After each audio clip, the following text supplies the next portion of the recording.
Everybody's got a story to tell. And with that, welcome into another edition of the Straight Talk podcast.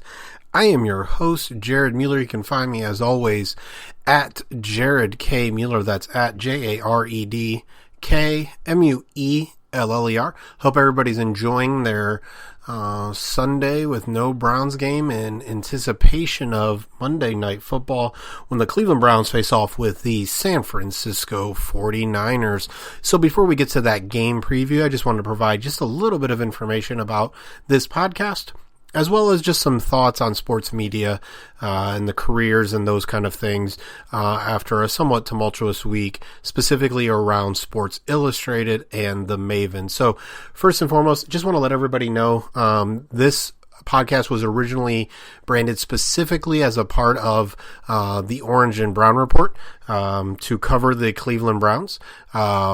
But since I took over, been really mulling what that looks like to only cover the Browns, especially off-season and those kind of things, to provide you guys the content that I think might be interesting to you, and to just be very honest with you, that is interesting to me.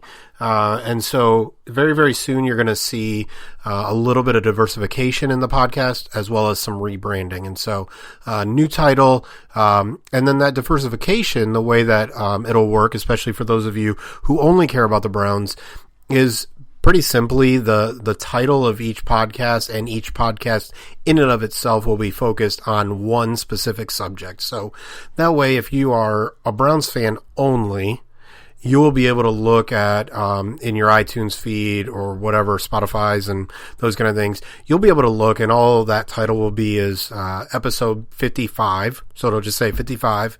And then it'll say Browns, or it'll say Cavaliers, or it'll say Buckeyes, or it'll say WWE and New Japan Wrestling, or whatever it is. Again, it's primarily going to be a lot of Cleveland Browns, a lot of Cleveland Cavaliers, and a little bit of other things. So that way, I just want you guys to know, I want to quote-unquote warn you, so that you know what you're going to be getting here in the new future. So if you see, everything shouldn't change overall, except for you're going to see a little bit of new artwork, nothing too fancy, because I'm going to be doing it myself.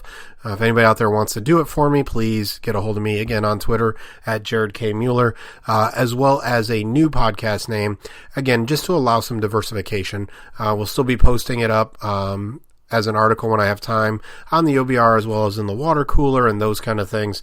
But also we'll be expanding into covering the Cavs and some other things that are really interesting to me and hopefully interesting to you. So again, don't be surprised when you see a little bit of rebranding, but I want to be really respectful of all of you who started with us as a Browns only podcast. So the titling should really help you with that. So that is out of the way. The second thing I want to hit on before we get into Monday Night Football's preview and why the San Francisco 49ers are good is just a quick note about sports media and careers in sports media, those kind of things.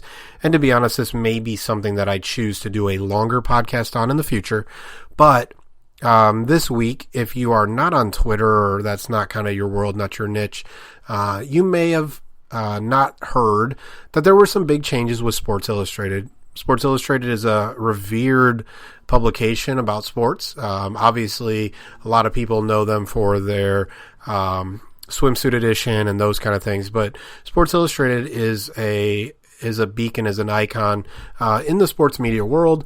And this week, there were some significant changes.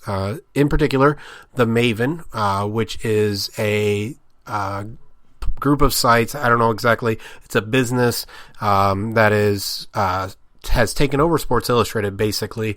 All of the details aren't that important, but Sports Illustrated was for sale. It was seen as a not damaged product, that's not the right way, but in the business world, when you have a company that is losing money, not making money, whatever those terms are, they're often bought by somebody who's trying to take advantage of that and try to change things to bring in more money, and that's kind of what happened this week.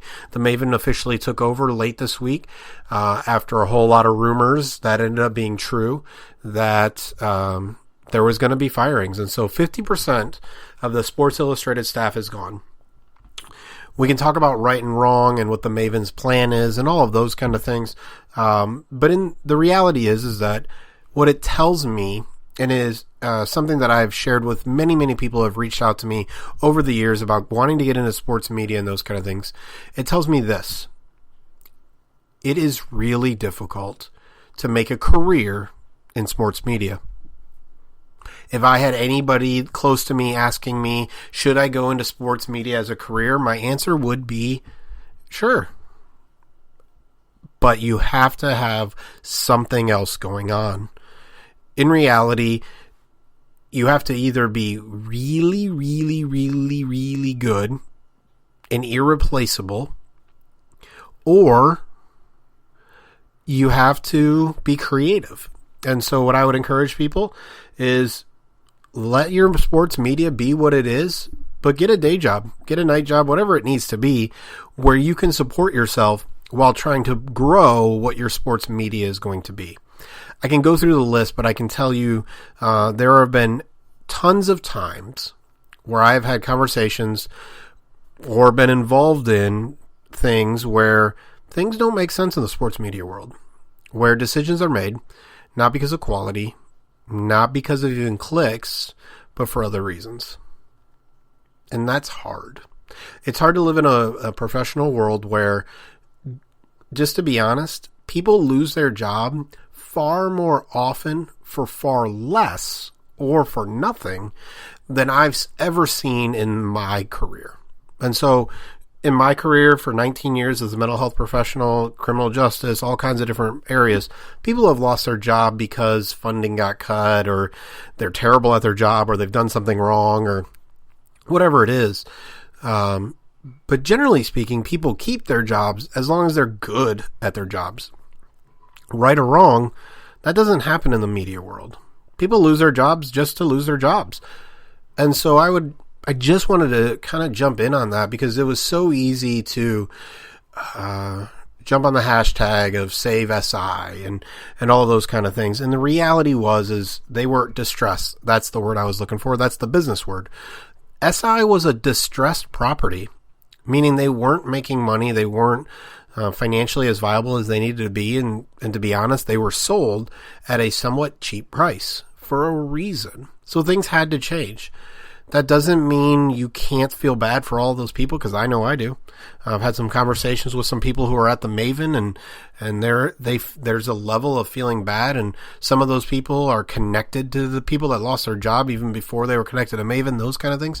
But the reality is, to assume things can continue as is was ridiculous. It just wasn't going to happen.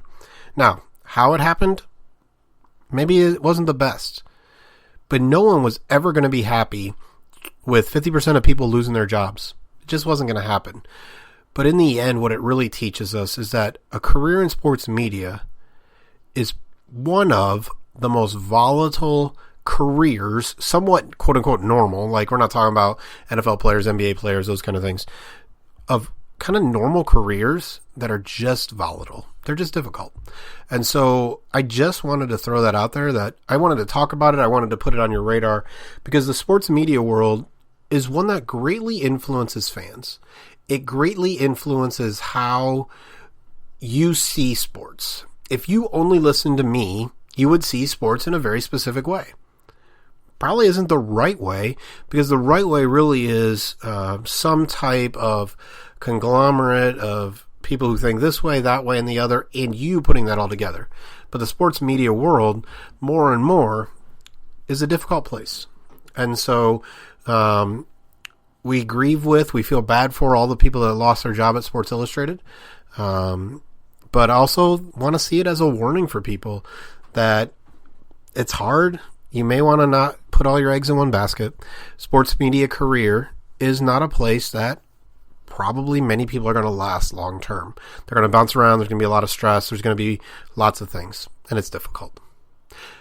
So SI, all those who lost a job, we hope everybody lands on their feet.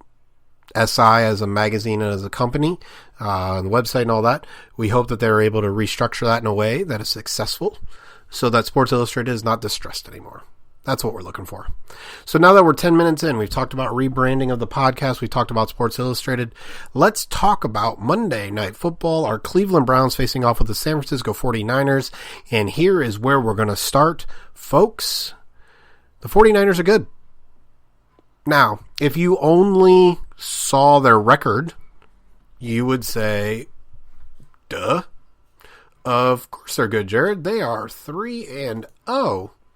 How would they not be good? Why would you be saying this? Well, the reality is that many people, myself included, really believe that the Browns should win this game, and there's reasons for that. They also look at the Niners' early schedule, and their 3 wins so far have come against Tampa Bay, as they were kind of adjusting, and it was a really bad weather day and all kinds of stuff. By bad weather, I mean it was like 120 degrees on the field, and they were just getting used to Bruce Arians. Jameis Winston really wasn't in a rhythm, anything like that. And then the Bengals and the Steelers. So when you look at that 3-0 record, it kind of lies, right? The Bengals are 0-5. The Bengals are 1-4. And then you have the Tampa Bay Bucks, who are 2-3. So in their 3 wins, those 3 teams have 3 wins. But the reality is that the San Francisco 49ers are a good team, and we should talk about the San Francisco 49ers and how they are a good team. So to do that, we need to start with their defense. And so I'm looking at some stats. Unfortunately, they're in the middle of kind of the 4 o'clock game, so the stats aren't greatly accurate. For example, currently the San Francisco 49ers lead the league in the least amount of yards given up at 850 yards. Well, that is really good. So just for the quick math, that's less than 300 yards on average per game. Again, going against the Steelers after Big Ben was out, the Bengals and the Tampa Bay Bucks getting adjusted to Bruce Arians. 850 yards, 283 yards a game. That's pretty good. But the New England Patriots have already played 4 games and only given up 972 yards. The Bills have played 4 games and have given up 1,123 yards. So those yards, total yards, aren't as important as average yards. But even with average yards, the San Francisco 49ers are 3rd in the league, 283 yards. Again, behind the Patriots and the Bills, very close behind the Bills. And then behind the Carolina Panthers, Chicago Bears, 287, 290. They have a very, very good defense. So when we look at that defense, it starts with, and at some level we can almost end with, just talking about their defensive line. The names are ones that you probably know. You probably have spent time focused on the NFL draft, because these were players that, except for the most recent draft, Browns fans were looking at high in the draft or at some point in generally the first round of the draft, or players that we have focused on at the Orange and Brown Report. So just listing these names. Now, one of them you're not going to know as well, possibly, but he's a player that I really like.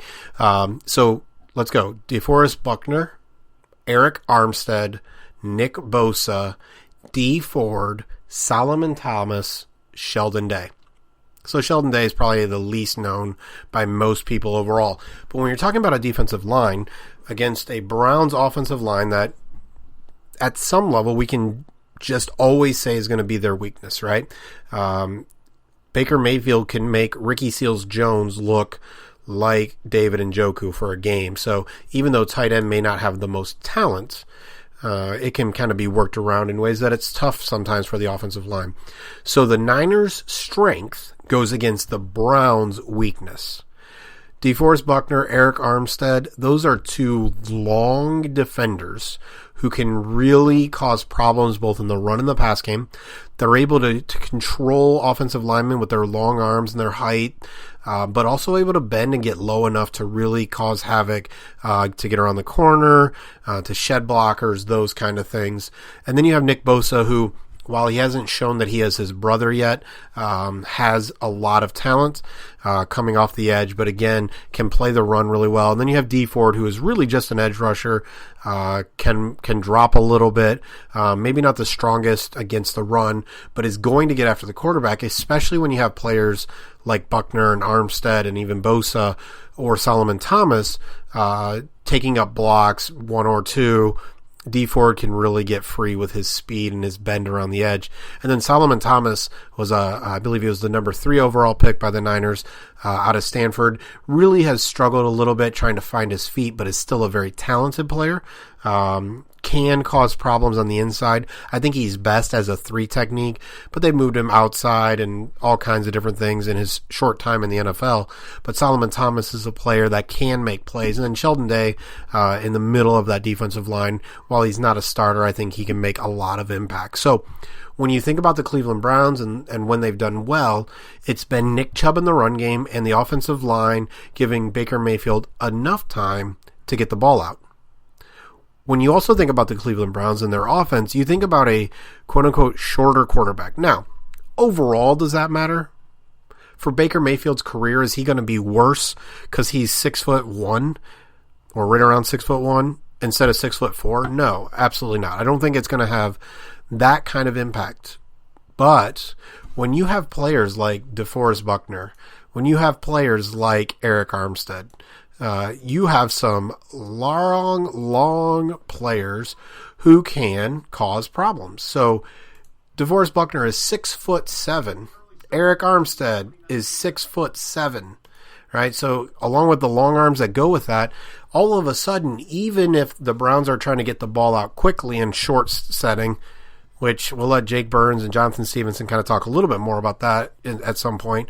But short setting just basically is assuming that Baker is going to take a 1 or a 3-step drop. So they're really not worried about defenders getting around the edge because their goal is just to stop them where they're at, not let them get in the middle, and just really kind of stonewall them with the belief that Baker's going to get the ball out. So that's where there's some complementary football, is if Baker is going to get the ball out quickly, they're going to short set, allow the player really to go around the edge because Baker's goal is to get the ball out quickly or step up in the pocket. But if he's going to do that, if Armstead, if Buckner, if those guys are seeing that or noticing that short set and don't think they're going to get to the quarterback, well, all of a sudden they stand up tall right as they're watching Baker Mayfield. And all of a sudden, Baker Mayfield's not only trying to throw over his line, he's trying to throw over 2 6'7" dudes with arms that I could actually look up, but we'll just assume they got pretty long arms. I know they do from history a little bit. And even if they don't have extremely long arms, they're already 6'7", right? So their arms are going to be higher. So the Niners defensive line and what the Browns are able to do is going to be really interesting, right? So if those offensive linemen short set but don't get their hands on Buckner, Armstead, and those guys, so that those guys are just free to get their hands up, the Browns could be in trouble. But then again, if the Browns offensive line shoot out or short set and try to get a block quickly, well, they could just swim move, they could spin, they could do a lot of different things. Again, the Browns have to be able to counteract that. But if they're trying to get their arms, trying to get their hands so they can't get their hands up and bat the ball down, tip it in the air, those kind of things, then the Browns are at risk for them getting quick and easy pressure. This may be the best defensive line the Browns face this season. Jaron Reed is out for Seattle next week, or the Seahawks could be in that kind of discussion. The reality is the San Francisco 49ers are good. They have the 3rd best yards per game defense because of, in most part, the defensive line. When we look at passing, their yards per game drop down to 6th. And when we look at rushing yards per game, the San Francisco 49ers are 5th. So just overall yardage, which again is kind of important, overall yardage, the San Francisco 49ers are 3rd, 6th, and 5th. So 3rd overall, 6th against the pass, 5th against the run. And then in scoring defense, they drop a little bit, so they're down. Looks like they are currently 8th in the league in points per game. All of that starts with the defensive line, which is going against the Browns' offensive line, which has played better with the help of Baker Mayfield, Freddie Kitchens, Todd Monken, James Campen, the offensive line coach, has played better, but will probably always be the Browns' weakness this year. Just will be, even as they play better. So you have San Francisco 49ers strength, something that has led them to the top 5 or 10 in defense so far this year, against the Browns' weakness. Can the Browns figure out a way to run the ball? Can they get passes off quick enough, but keep Buckner and Armstead and those guys from getting their hands on balls? Because those tip balls often turn into interceptions. Doesn't tend to turn out well for the offense when a ball is tipped at the line of scrimmage. Worst case scenario, it's an incomplete pass. Best case scenario, it's an incomplete pass. That doesn't sound like a recipe for success. Niners' strength, Browns' weakness, tall defensive linemen that stop the run, can get after the passer. There's a lot going on just with the defensive line. When we look at their linebacking core, they signed Quan Alexander to this big contract coming over from Tampa Bay. He's always been a very good player. And then in the defensive backfield, they have Richard Sherman, the veteran, who I would say has taken a step back physically.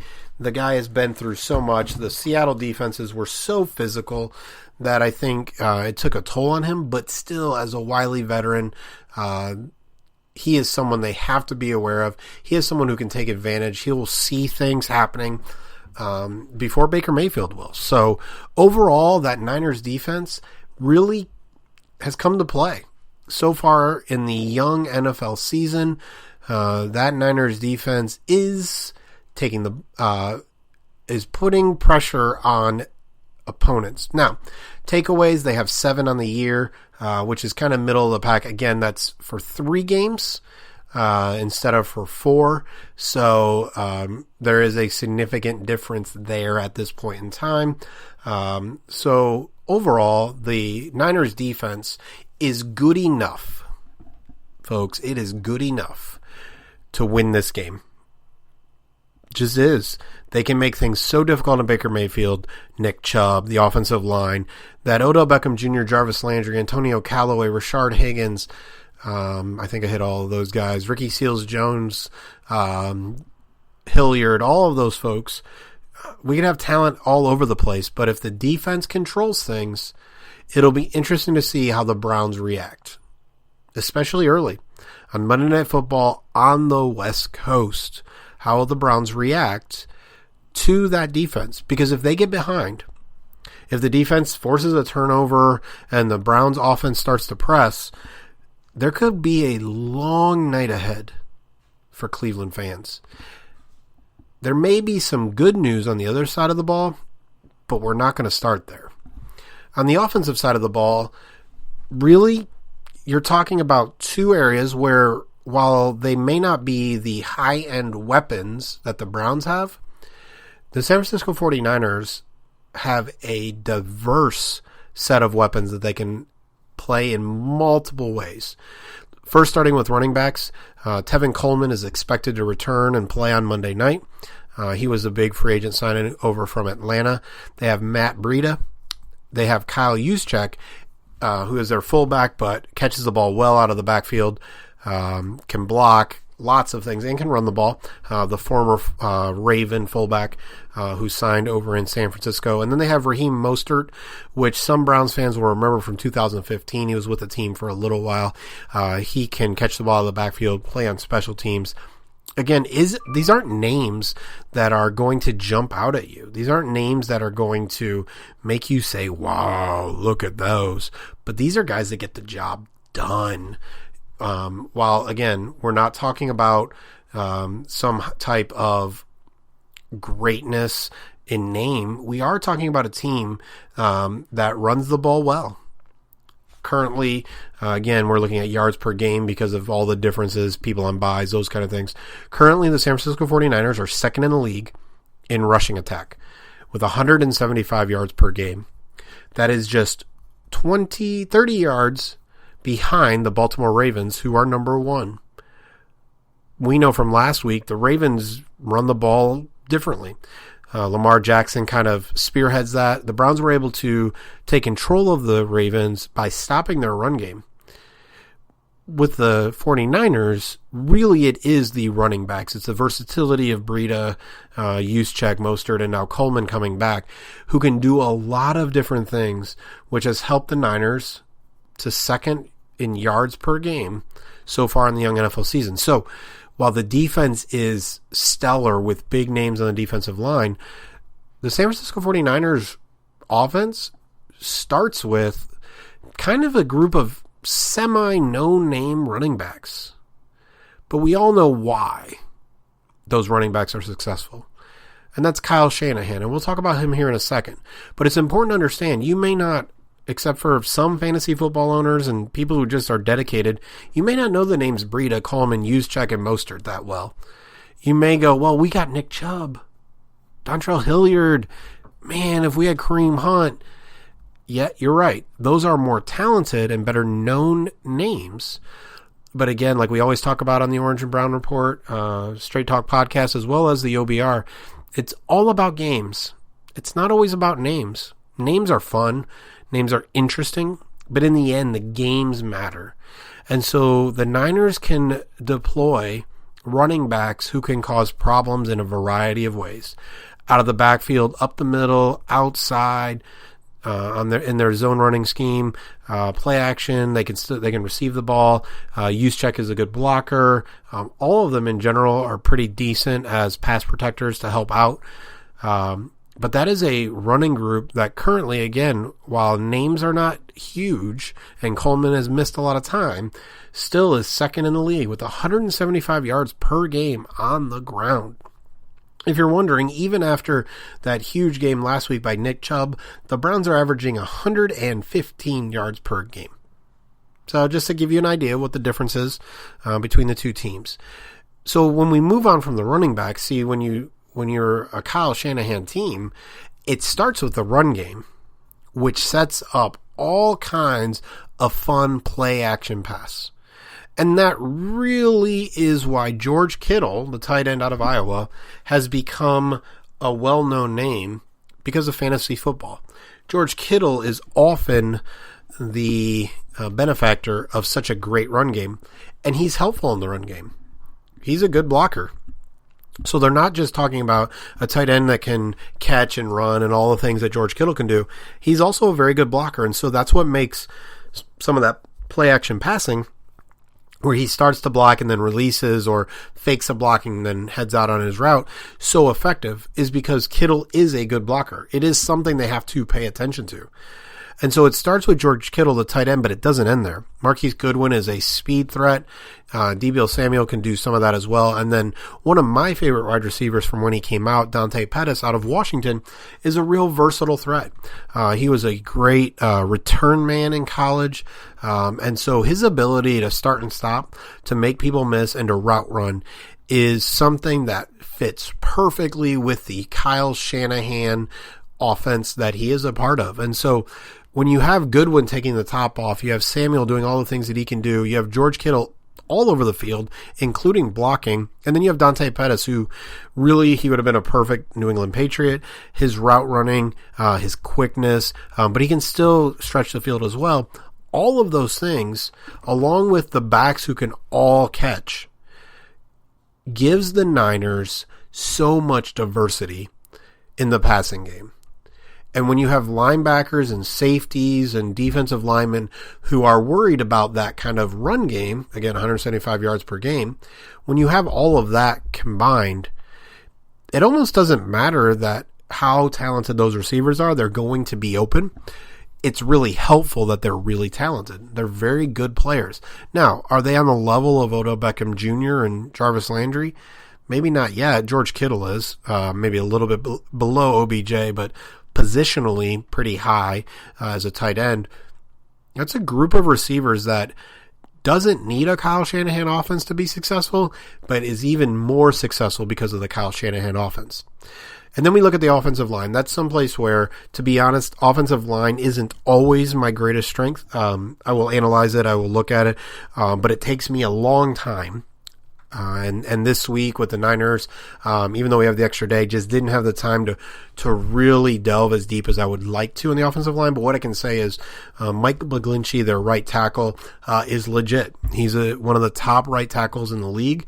And so he is someone who can make things difficult, can one-on-one probably block Olivier Vernon when he's over there, or make things difficult for Olivier Vernon.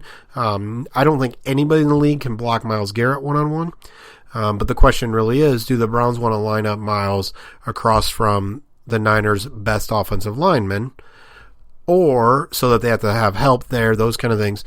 Or do they want to put Olivier Vernon there to put Miles against the lesser of the two, knowing they're going to have to put more help, those kind of things. Because Joe Staley is out at left tackle. So the Niners' weakness, quote-unquote, on offense could be the same as the Browns. The offensive line, at least based on what I am seeing, isn't overly talented. But that's where we come back to Kyle Shanahan.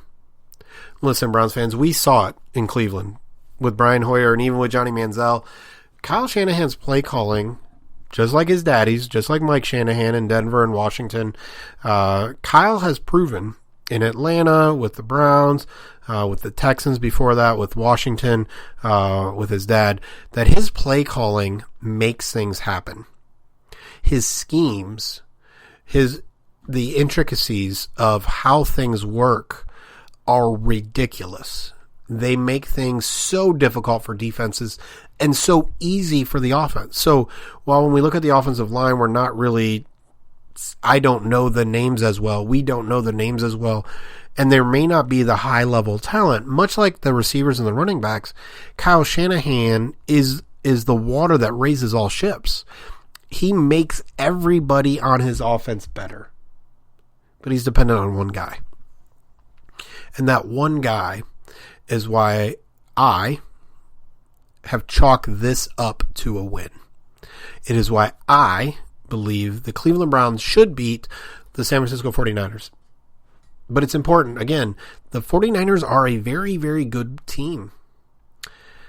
Their defense is led by a great defensive line. They have Quan Alexander and Richard Sherman in the second and third levels of their defense.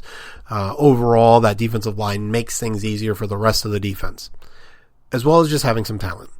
On offense, they have a group of running backs, receivers, and tight end that make things happen. They may not have, again, the top-level names, and maybe even not the top-level games, but they are in a Kyle Shanahan offense that makes everything easier for them, including the offensive line.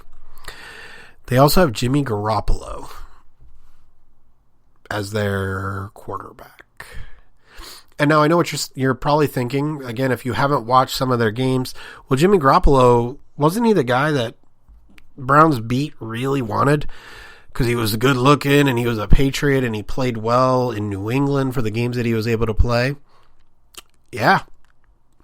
Guess what? I will say that Jimmy Garoppolo, is the reason the Cleveland Browns should win this game. Now, multitude of things can happen. Baker Mayfield can have a bad game. Nick Chubb could have a bad game. The defensive line in San Francisco could cause some turnovers, pick sixes.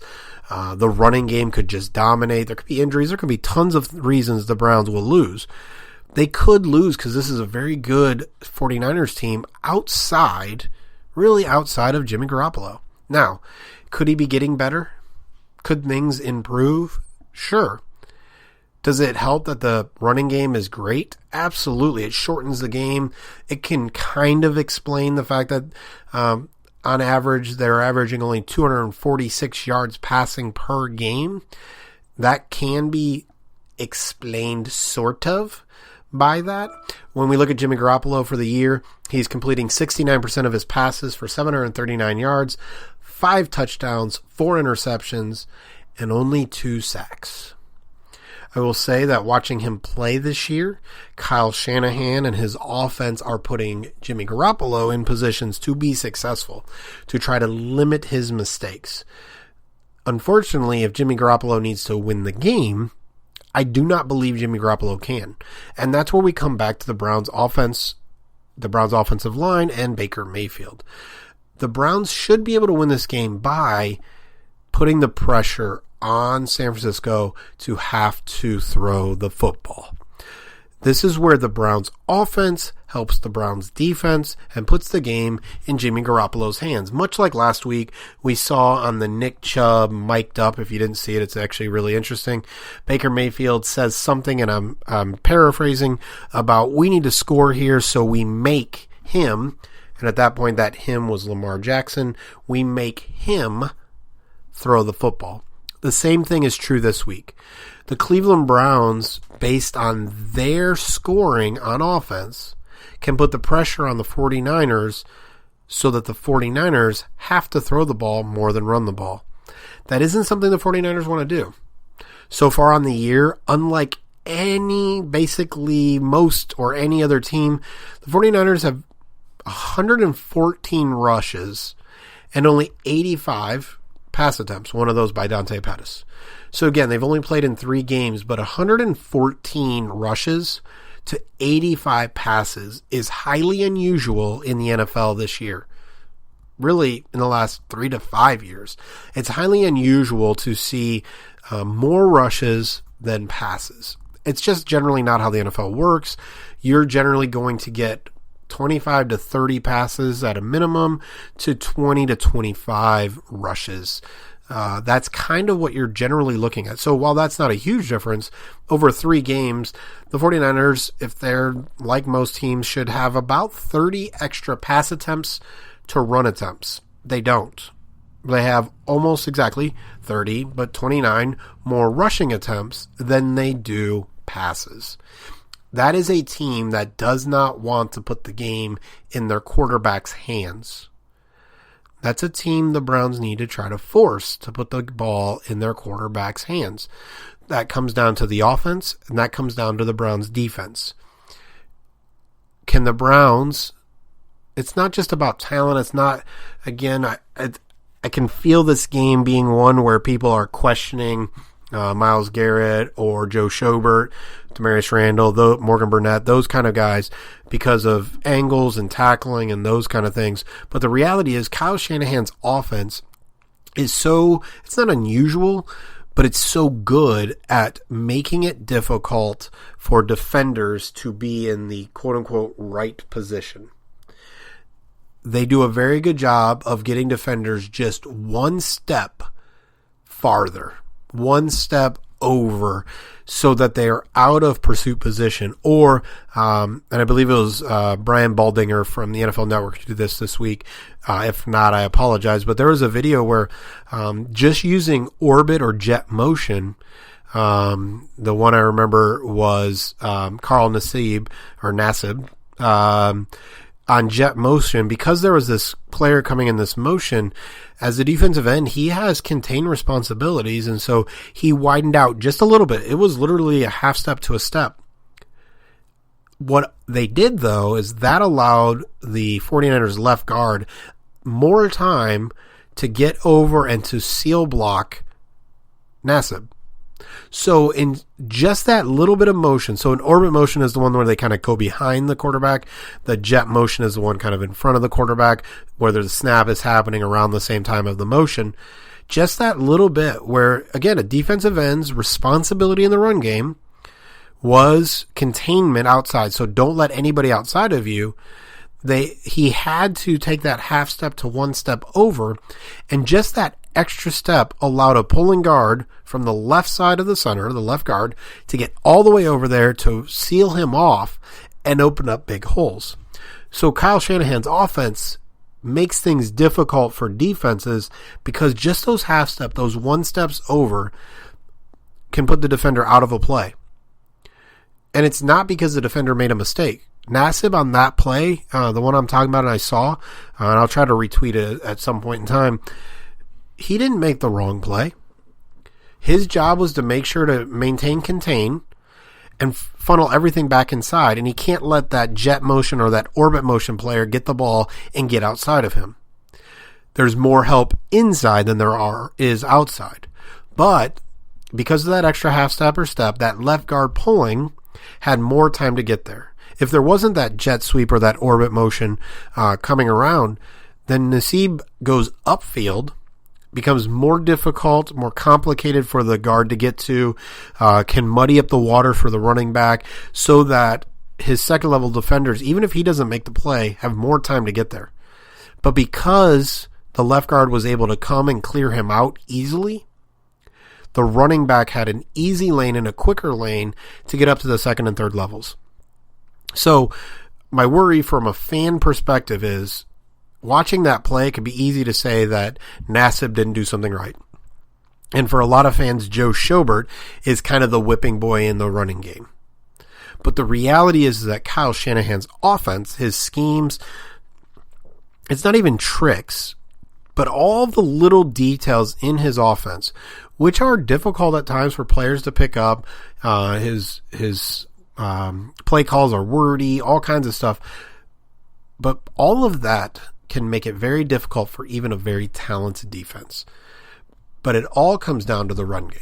If the Browns can stop the run and force Jimmy Garoppolo to pass the ball, that is where a win happens. If the Niners are able to withstand drives, score points, again, whether it's 3 or 7, through the run game and keep a game close or keep the lead, all the pressure falls on Baker Mayfield and none on Jimmy Garoppolo. Put the pressure on Jimmy Garoppolo, the Browns win the game. He is the reason the Niners should lose Monday Night Football. The Browns have to make that happen. We'll see if they're able to do that. Again, thank you for stopping by the Straight Talk podcast as we prepare for Monday Night Football, the Cleveland Browns versus the San Francisco 49ers. I am your host, Jared Mueller. You can get a hold of me on Twitter at Jared K. Mueller, as well as the OBR, that is at JaredKmueller, and at the OBR. Thanks for stopping by. Hope you have a great Sunday, and go Browns.